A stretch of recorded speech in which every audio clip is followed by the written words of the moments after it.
dijelom Impressa od 2014. godine, dakle od kad sam bila 8. razred osnovne škole.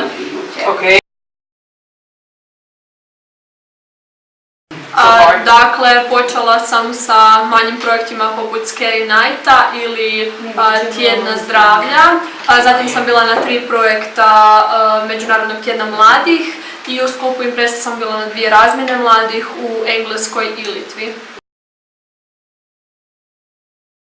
Da, svakako. Dakle, tijekom Međunarodnog tjedna mladih razvila sam vještine organiziranja stvari jer sam ja bila dijelom organizacije. Dakle, vještine, razgovarala sam sa mnogo ljudi diljem Europe, upoznala mnoge nove prijatelje i danas mi to pomaže u prezentacijskim vještinama, govorništvu i tako dalje. Da, definitivno, dakle, ja ću na fakultetu, planiram upisati fakultet koji je usko povezan s onim vještinama koje sam ja naučila i koje su mi bile, dakle, vrijedne, koje sam stekla u Impressu.